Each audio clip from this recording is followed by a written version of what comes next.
Hello hi welcome to MB stock. నేను మీ Madhu. Food order చేయడం అనేది ప్రస్తుత లైఫ్ స్టైల్లో ఒక భాగం. ఎవరికి వాళ్ళు తమ బిజీ షెడ్యూల్స్ కారణంగా జొమాటో లేదా స్విగ్గీలో నచ్చిన ఫుడ్ ఆర్డర్ చేస్తున్నారు. దీంతో ఫుడ్ డెలివరీ జాబ్స్పై ఆధారపడే వారి సంఖ్య బాగా పెరిగింది. కస్టమర్ కోరిన ఫుడ్ పాయింట్ నుంచి సకాలంలో పార్సిల్ డెలివరీ చేయడం వీరి ప్రధాన విధి. ఈ నేపథ్యంలో ఫుడ్ డెలివరీ బాయ్స్కి సంబంధించిన హ్యూమన్ ఇంట్రెస్టింగ్ స్టోరీస్ అనేకం సోషల్ మీడియాలో వైరల్ అవుతున్నాయి. రీసెంట్గా స్తుతి అనే ఒక కస్టమర్కి ఫుడ్ డెలివరీ బాయ్ ఓ మెసేజ్ చేశాడు.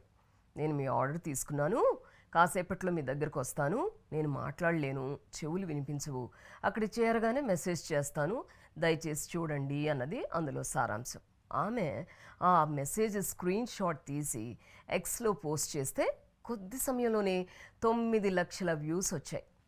అతని కమిట్మెంట్ని నెట్జన్స్ ఎంతగానో అప్రిషియేట్ చేశారు. తాజాగా ఢిల్లీకి చెందిన సంజీవ్ త్యాగి అనే పెద్దాయన ఫుడ్ ఆర్డర్ చేస్తే గంట ఆలస్యంగా డెలివరీ బాయ్ తెచ్చాడు. ఆ పెద్దాయన చెడమడ తిడతాడని భయంతో నిలబడ్డాడు. ఆశ్చర్యం ఏమిటంటే ఆయన తిట్టకపోగా ఆ డెలివరీ బాయ్ నుదుటన బొట్టు పెట్టి తలపై అక్షింతలు జల్లి ఆ పార్సిల్ తీసుకున్నారు. ఈ సన్నివేశాన్ని వీడియో తీసి దానికి దసరా రోజున ఢిల్లీలో ట్రాఫిక్ తీవ్రంగా ఉన్న పార్సిల్ అందుకున్నాను, థ్యాంక్ యూ జొమాటో అన్న కామెంట్ యాడ్ చేసి సోషల్ మీడియాలో పోస్ట్ చేస్తే లక్షల మంది వీక్షించి తమ స్పందనలు తెలియజేశారు. ఇలాంటిదే కరోనా సమయంలో మరో సంఘటన.